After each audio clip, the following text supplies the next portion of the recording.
to another episode of the Spurs Takeover. I'm your host, Joe Garcia, and we're going to be joined by our co host here, the lovely Wesley Perkins. And we're all in a good mood because we're going to be talking about the Spurs defeating the best team in the NBA in the Milwaukee Bucks by a final score of 126 to 104. How about that, Wesley? Mm. I don't know, man. Like you said, it's been a while since we've been on this platform doing this show and talking about a Spurs win. Every time we come out here, it seems like we're talking about the Spurs losing. It's a bit of a strange feeling for me. I'm excited. And how are you feeling? If for a change, it's nice to come on the show and we have something to talk about other than the fact that the rotations are wrong or that we don't see this or that. It feels great. I mean, this was the most complete win of the season by far. There are some weird stats like Joe and I were talking off air, the fast break points being 22-0 in favor of the Bucks tonight, and you still win by 23. That's not normal, but at the same token, this kind of effort that we saw tonight from the team, just being scrappy for every loose ball, kind of taking an attitude. And let's be real, Joe. I mean, the Spurs won tonight. They pretty much won every quarter tonight, minus the third quarter. Even then, they made a good recovery. But really, out of the 8 quarters they've played the Bucks, they've won 6 of the 8 quarters that they played the Bucks in both of those games. So, I don't want to call them the best team in the NBA, but this is kind of evident of what we've been seeing lately. The Spurs have been playing a lot better, in late December and now into January. It just hasn't always equated to a win. Yeah. And so it's nice to see them kind of come through and play a complete game and play for the full 48. Yeah, the thing that I was worried about is basically the Spurs starting flat coming out of the half, the third Mm-hmm. quarter. And they did. They started flat yet again. They gave up a couple of points there to the Bucks to start off that third quarter. But it seems like every time the Bucks kind of got the lead down to about maybe 6 points, the Spurs found a way to answer that. So you were happy that they were able to get those stops, that they were able to answer that call and not allow the Bucks to get back into this game and, let's say, cut the lead down to 2 or even 1. That kind Yeah. of kept them at bay, and it gave the Spurs some breathing room. And not only that, it seemed like the Spurs had that little piece of breathing room, that little gap there, and they played better because of it, because they didn't have so much pressure on them to try to either come back from behind or, hey, we Mm-hmm. got down by 1, let's try to force the issue and start playing hero ball again, which is a lot of isolation plays. Right. And what I saw in the first half is that the Spurs played Spurs offense, and they started playing defense better. Mm-hmm. And in the first quarter, you still had a lot of guys standing around, looking around. There wasn't a lot of movement to the offense. Everybody was just kind of standing around there. You had a little pick and pop action between LMA, maybe DeJounte, and then that was it. As soon as LMA would get the ball, he would just shoot it from the top of the key, or he would shoot an open three if he had the opportunity to do so. But you wanted to see the other players start getting involved, moving without the ball, setting screens, setting picks. You wanted to see more fluidity to the offense, and I thought that changed in the second half, where we actually started seeing the offense flow a little bit better. Guys were not only spacing the floor but moving without the ball, which allowed the Spurs to shoot a great percentage from beyond the arc. So the Right. three pointers played a big factor into what the Spurs were able to do, especially against the Bucks tonight. So those were my astute observations. What did you notice, Wesley? Well, a couple of things. First of all, you're right on the money when it comes to the 3 point line. They shot the ball with confidence, and that's one of the things that we've been seeing of late when they wilt in the second half, or they have that lack of energy that you alluded to in the third quarter or even in the fourth quarter lately. They go from having confidence to just looking lost, or to looking as if they don't feel like it's the right move. And what you saw tonight was really decisive cuts. You saw very decisive moves to the basket. A couple of Aggressive moves. You saw very yes, aggressive moves. yes, and players like Rudy Gay. Rudy Gay turned the clock back a little bit tonight. Rudy Gay looked like a force. He looked like the beast, and it was heartwarming to see them attack the paint. I kind of felt like they got embarrassed by the Lopez brothers the last game, Yeah, they did. and they wanted to come in and tonight and just put the message out that you're not going to bully us. And I just my thing is just that they continue that's great that they did this against the Bucks tonight against a really great defensive team. But they have to continue to do that. And even the 3-point line that we were talking about, it's not that the Spurs are ever going to lead the league in terms of how many 3-point shots tonight. I mean, Milwaukee jacked up so many threes tonight and missed so many threes tonight. But the Spurs were efficient. The looks that they got were out of clean offense. It was literally driving the paint, kick the ball, and similar basketball to what we've been used to all these years. Push that ball across the horn, get it around, swing it all the way around, and find the open man. And so they were taking very clean looks. Nobody was forcing anything, and I thought that was a key. And when we talk about just some individual players, I mentioned Rudy having a good night. Obviously, Patty Mills, he's the key really of this team. We all said last year that Patty Mills was a guy that needed to go. He wasn't really going to fit here anymore. He didn't have it. He's quietly having his best season of Yeah. his career. And you had a guy like DeJounte Murray tonight, who has sometimes been the DeJounte Murray that we think he can be, and other times he's been DeJounte Murray that kind of disappears. And it was nice to see DJ with the confidence that he had tonight, and his stroke looks so good. He has to continue to have confidence in that shot of his, and put up those mid range, even the 3-point shots, and trust that they're going to go in the basket. I mean, really, really good contributions tonight. Yeah, it was. One of the things that I wanted to point out as well is that the Spurs bench outscored the Milwaukee Bucks bench 59 to 35. So that was a big factor in tonight's game, Yeah. specifically because of Patty Mills putting up 21 points, especially connecting on 6 of 10 from beyond the arc. One of our viewers here, Chuck Hugo from Periscope, he was saying our long range game was key in keeping the Bucks at bay. We couldn't agree with you more. He said each time they closed the gap, we hit a big three to push them back. That's exactly what we said as well. He Right. said, "This is what other teams have done to us all season." Mm. It was, other teams have done this to us all season. It was kind of some, a little bit of payback. We got a revenge on the Bucks tonight, and that goes to show you guys that the Spurs are very capable of playing this type of basketball. The only problem is that they don't string together games like this consistently, especially from a defensive standpoint. And that's the thing. The Spurs, and I had said this earlier, the Spurs offensively are better than they were last year.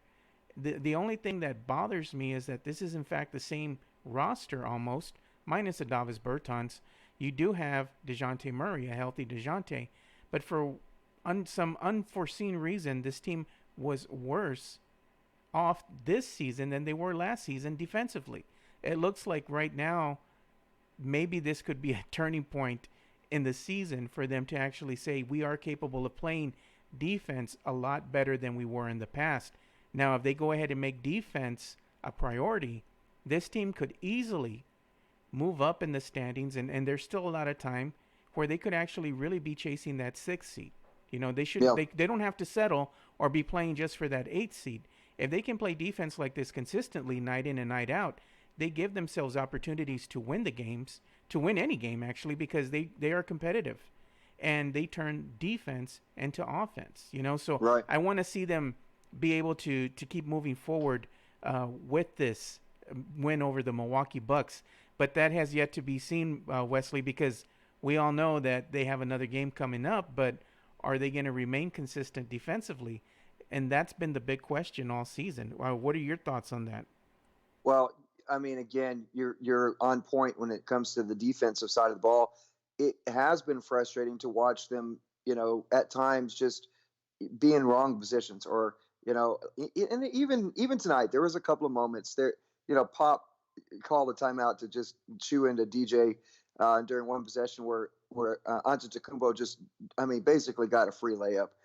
And there's been moments like that where the team just doesn't really hustle to get into the right positions, or they overplay or overthink something and they're not in the right spot. But I tell you this, Joe, and I think you'll agree with me on this. Pirtle had a big thing to do with that. If just this, this past month or so, where his play and his willingness to go after shots His and to energy. protect the paint, his energy, uh, I think really has invigorated this team, and they needed that, and it's starting to spread. You saw tonight the kind of defense on Giannis that we've not seen in a long time, They and got help on defense because if the first they got defender help. was not able to defend Giannis, the second Yes, one came in for help, and that was yes. absent in that first game against the Yes, Bucks.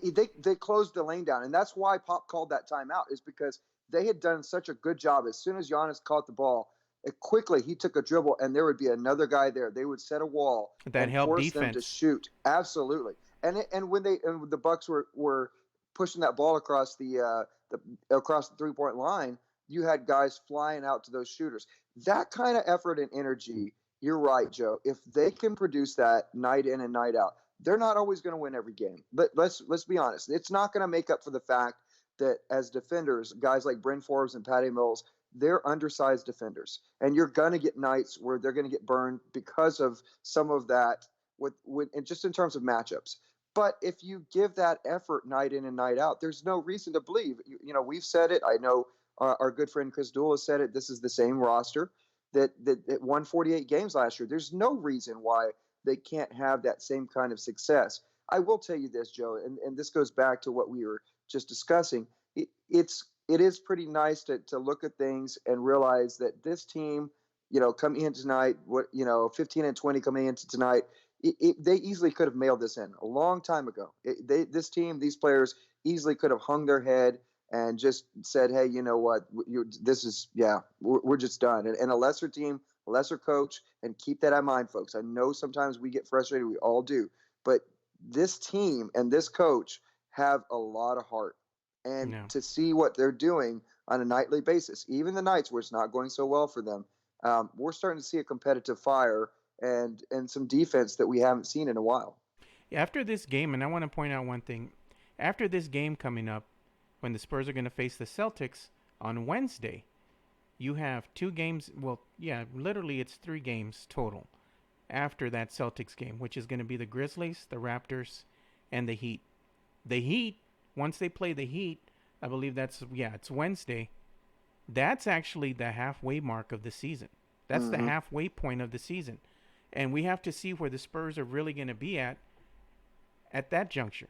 Are they going to string together some wins? Or are they going to be, okay, we're going to go ahead and beat the Bucks and we're going to lose the rest of these 4 games that we have in front of us? If that's the case, then this team is really going to be on the wrong side of trying to chase that 6th spot and possibly even that 8th seed. You have to keep winning. You can't rely on other teams losing to Mm-mm. get you into that 8th seed. So I want to see more uh, of them come together and start stringing together some wins. And it all starts, as we stated, with defense. That is the cornerstone of Spurs basketball, and we want to see them get more consistent in regards to playing defense. Now let's read some of these comments here from some of our viewers. We have Bubis from Periscope. He says the Celtics are so bad. They're not the team they once were, but they're still a young core Mm-hmm. at the center of that Celtics team. So they can go off on any given night. The Spurs can't sleep on the Celtics, and they can't sleep on any team. You always have to get up for any team that you're going to play against, whether it be at home or on the road. We've seen them lose to some lesser teams this season, and that's been very disheartening. Yeah. Jamie Sanchez brings up a good point here too, Wesley. He says Beninelli not playing equals Spurs win. That right there is an astute Yep. observation, sir. Yep. You are not wrong. Frank Yep. Ramirez says, "What's up?" He goes, "Go Spurs, go!" Hello, Joe. Hey, Frank, what's going on? Thanks for listening. Oh, here we go. Sergio Lozano. He says, "Man, realistically, I'll be happy going 500 during the month of January. You and me both." Yeah. No Joanne lie. Joanne Hernandez from Facebook says, "Good win, but they have to stay consistent and get wins on the road. That they do."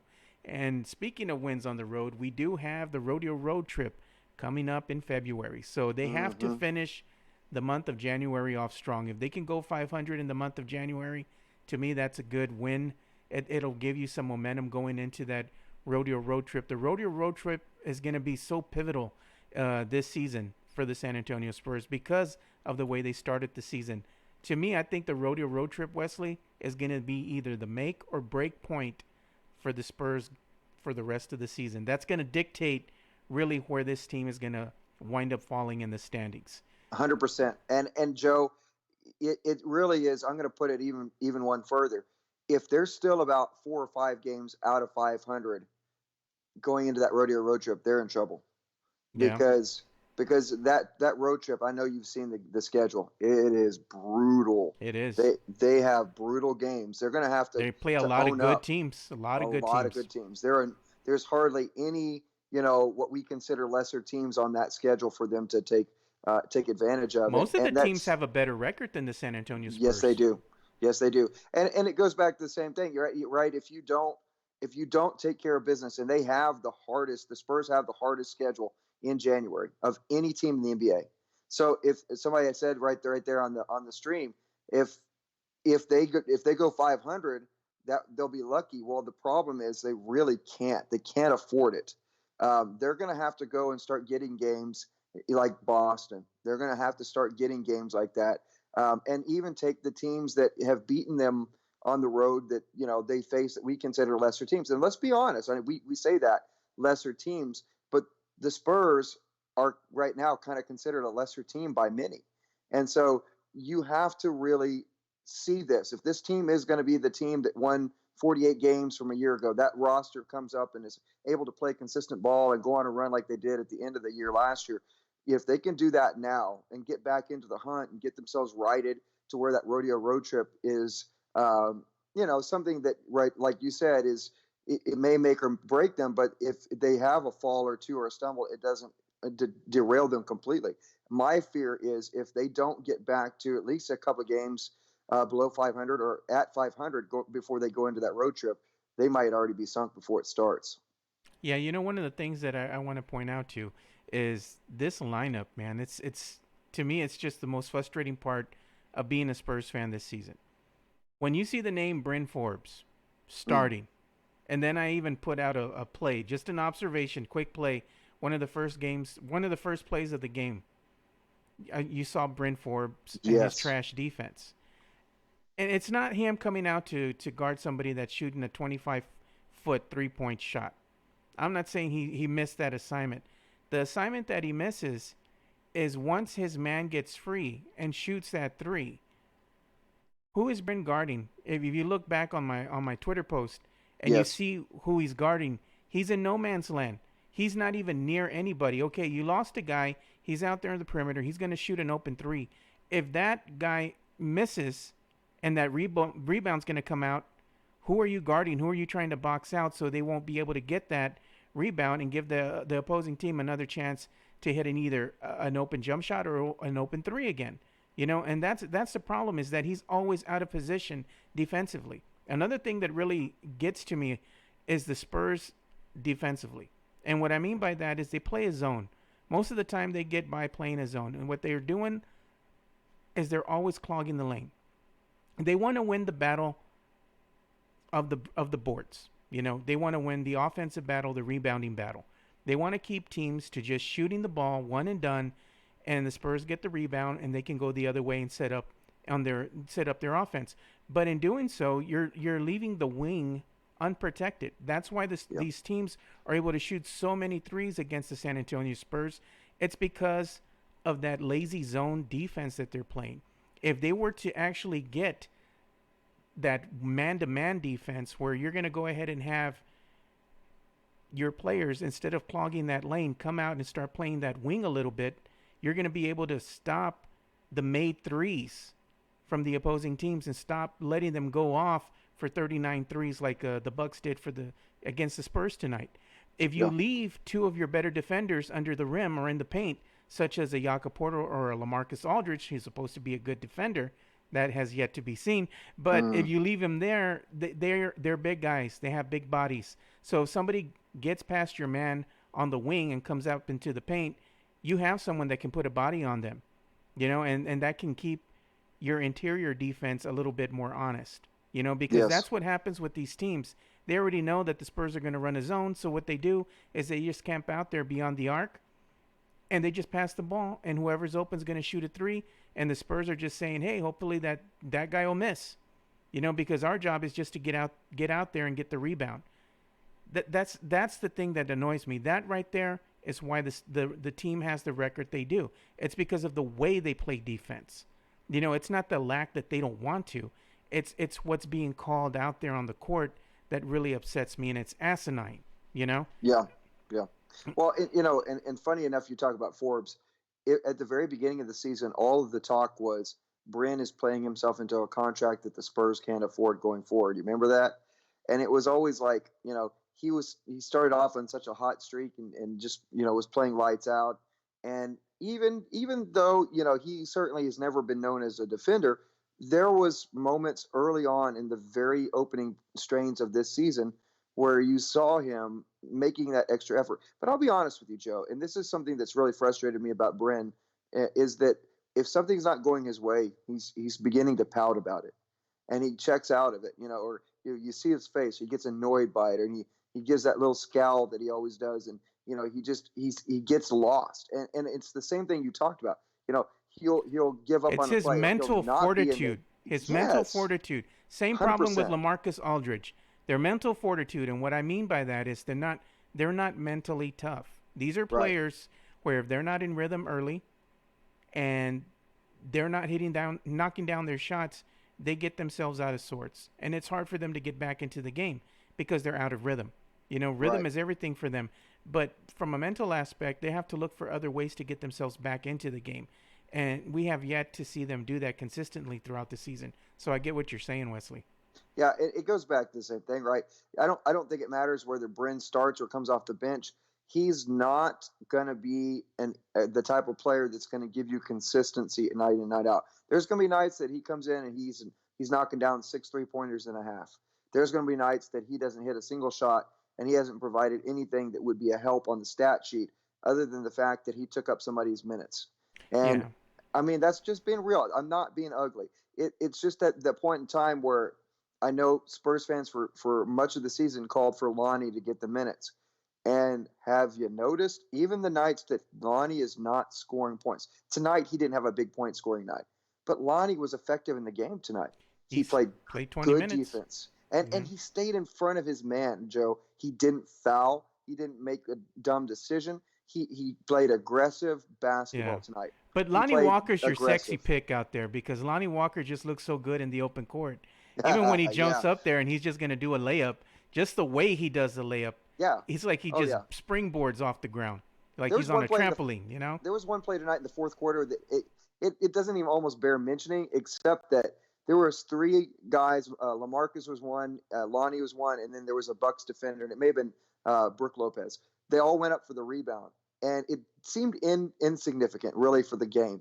But Lonnie was so far above the rim when that ball came off the rim, he didn't secure the rebound, but he tapped it so aggressively that it basically fell in the lap of LaMarcus, and that would have easily been a layup for Lopez. And that's where you look at a player in a rotation and you say Lonnie in late game situations makes sense because he's going to give you a chance to his athleticism of making a play, whether it's an offensive play, whether it's a defensive play, whether it's just getting to a loose ball. He's springy, and when you have that kind of athlete and that athletic and that elite talent, man, you've got to have that guy on the court. He gets the attention of the opposing team's Oh defense. Let's gosh, just put it yes, like that. yeah, And and let's. so I was gonna I say, I let's just read some of these comments from our viewers right now. We have P Dion 21 from YouTube. He says, "I think we need to give Aldridge credit. We have been very hard on him." He says he's changed his game for the better, for the team. Shooting more threes, posting up less. He is playing complementary basketball, and that's his game though.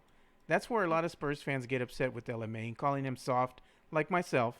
But he does do that a lot. He plays that, complementary basketball that P. Dion is talking about right now. It's more of the finesse basketball. That's what he does. He doesn't really, post up all that much. He's going to go ahead and, even if he has the mismatch, he's going to go ahead and shoot right over his defender, and he's going to do a fadeaway off one leg and, just mm-hmm. shoot over him. Sergio Lozano, our perimeter defense was better today, but they just missed a lot of open looks as well. They did, but I mean, the defense looked a lot better. Ted Rose says, agree about Aldridge. Tony Ornella says, hey, here, guys. He goes, this is a reality. This is the reality. Great Spurs win for growth for the young guys. Great defense in the second half. But are we to celebrate the regular season games? I'm okay. And it says Spurs are first round playoff losses. DeRozan and Aldridge stocks are high. Let's trade them while they are hot. Don't wait for an injury and no trade bait. Well, the problem is that they've already guaranteed LaMarcus Aldridge salary as of the first of this year, so they have him locked in until next season. Now, Mm-hmm. DeMar DeRozan, he is free to go with any other team he wants to after this season is over and done with. Will he stay with the Spurs, or will he go ahead and sign with another team for more money? That's strictly on him. At this juncture, I think that the Spurs should do what is in the best interest of the team. They do have a lot of young talent. If you're gonna wind up going younger, somebody's got to go. I would Hey rather Joe, that be LMA. I'm gonna just put my 2 cents worth in on that. Um, I I think, yeah, I mean DeRozan has been pretty consistent, especially lately. He's had 7 games of over 21 points in a row, and that's really strong. He's looked better. He's actually been playing better ball. But I'm going to be honest with you. I don't see him re-signing with San Antonio. You're I talking about see him. DeMar? Yeah, I Yeah. totally see him going off, and he realizes that the ball's in his court, that he can go hook up with one of these teams that's that wants a piece to have a chance to win a title, that doesn't really need somebody else, but he could be a good fit for that. Versus a team where, I mean, I think he sees the writing on the wall. This Spurs team as it is right now is a young team that's going to need some time. So it may be in the Spurs' best interest before the trade deadline to entertain it. But again, knowing Pop and knowing RC, yeah, it's probably not likely. Yeah, they'll I don't think stand it's pat. going to go anywhere. Yeah, they'll stand pat. They probably won't make any moves unless it's an extremely attractive offer. Yeah. I would rather get rid of LaMarcus Aldridge any day of the week, but Oh yeah. unfortunately, because of the way the contract is structured and the expiring date of January 1st is come and gone, with the Spurs still having LaMarcus Aldridge on the payroll, he is fully guaranteed his money for next Hmm. next season. So if they even let him walk, he's still going to have to be paid, I believe, somewhere in the neighborhood of 24, $25 million. So, Yeah. you're going to let him walk. You're still going to be kind of like that Paul Gasol trade, or not the trade, but the contract extension, which was a bad move on San Hmm. Antonio's part. You're still having to pay a player who's not even on your roster anymore. We don't want that to happen again. But I don't really have an opinion either way about DeMar DeRozan. If he decides to leave, then good luck to him. I think he still can play at a high level. He's a scoring machine. He can still put up points. He's just getting up there in age, and to offer somebody who's already 31 years of age a longer contract extension isn't really conducive to you growing as a team and the direction that you're going to want to go, especially if you're wanting to get younger. We still Right. have a lot of young talent out there in the G League, and Lucas Samanic and Keldon Johnson, Quindary Weatherspoon, which these guys are actually playing quite well over in the G League and developing. They're still maybe another season or two away from getting some minutes in the rotation here, but again, Hey, that's the nucleus don't that you forget have. your don't forget your boy Metu, man. Metu's been tearing Oh it yeah. up over there. Hey, I've been Yeah. waiting for Shizemi to do some things, because Yeah. I was paid really close attention to Shizemi, especially when I go to Spurs games and I would get there early. I would go and sit down, courtside and watch the team warm up.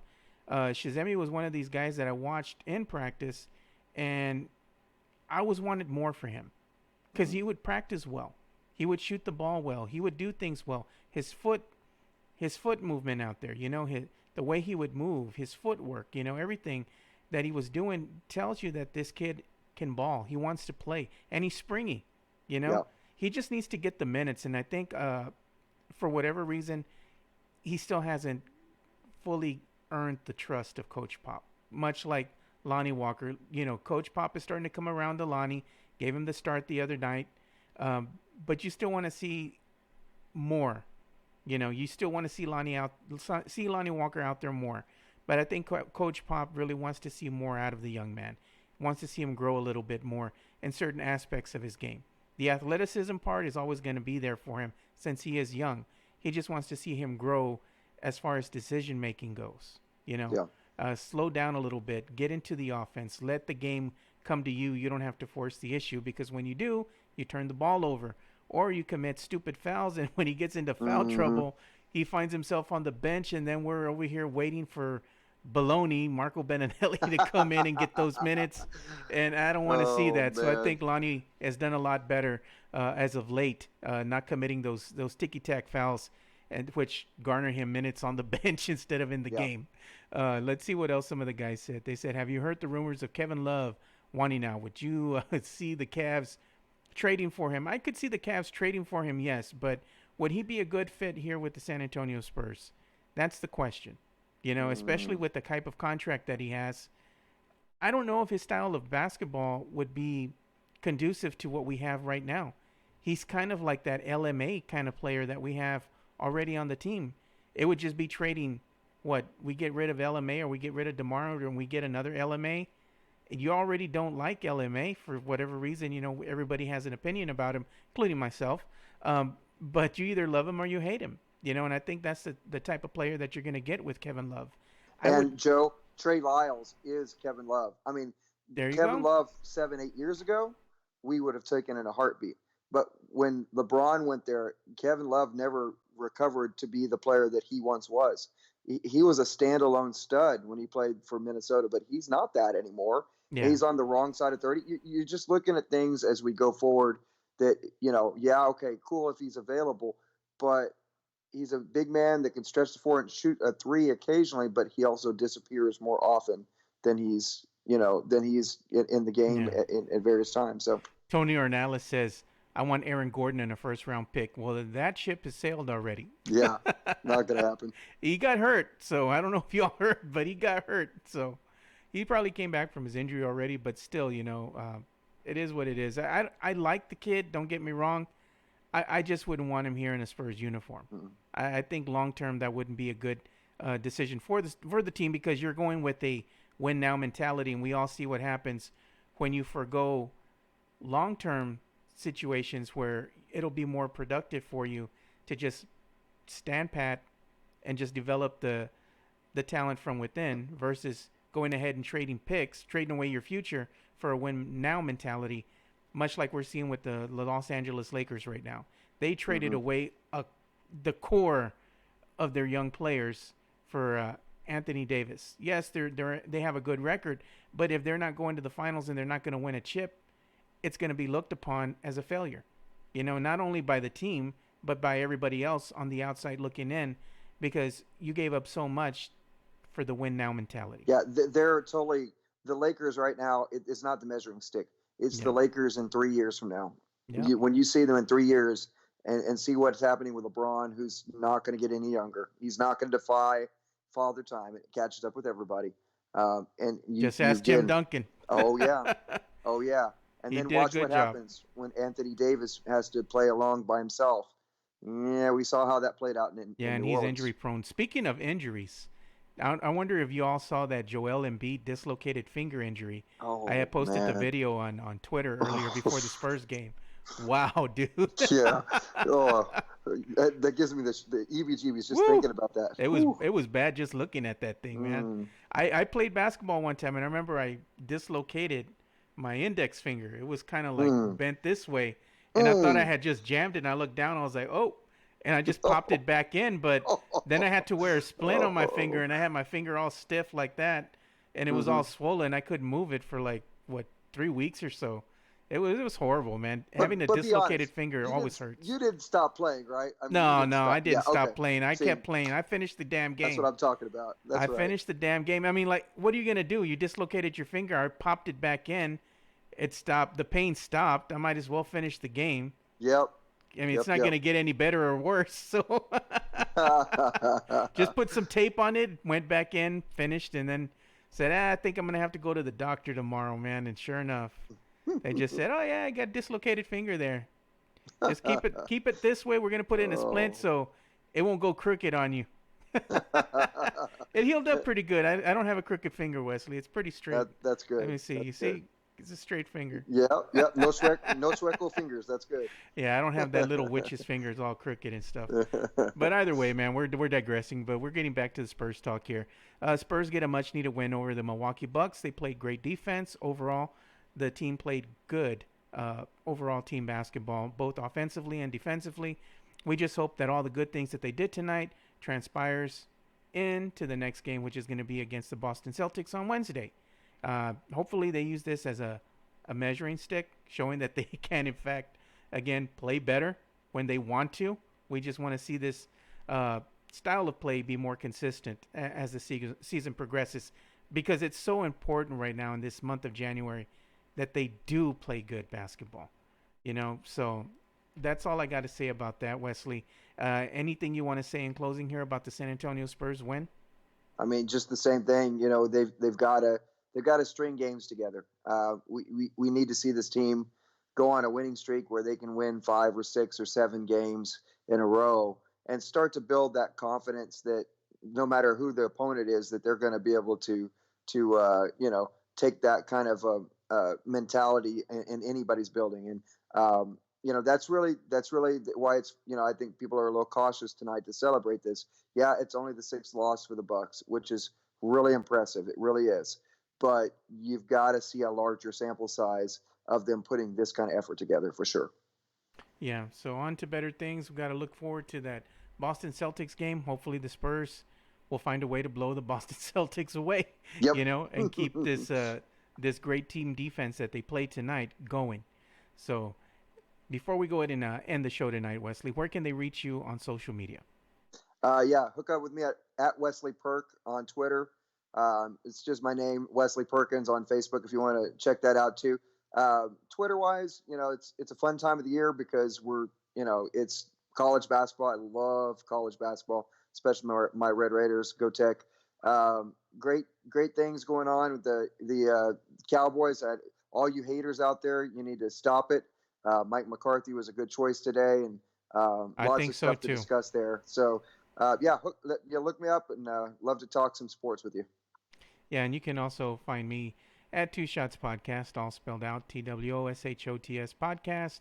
And I'm on Facebook, Twitter, Instagram, and YouTube, where you can go ahead and see this video as well. You can see the replay on our YouTube channel. So make sure you go over there and like our videos and subscribe to our channel. So for Wesley Perkins, I'm Joe Garcia. Thank you for watching another episode of the Spurs Takeover. And before we end this, make sure you also go and check out our good friends over at Project Spurs for all your Spurs content. They have some of the best content from some of the best writers in San Antonio and the surrounding area. So make sure you go to projectspurs.com and also check out Project Spurs Network. So once again, we'll go ahead and end the show on that note. And like we always say, spread the love, stop the hate, and be kind. We're out. Peace.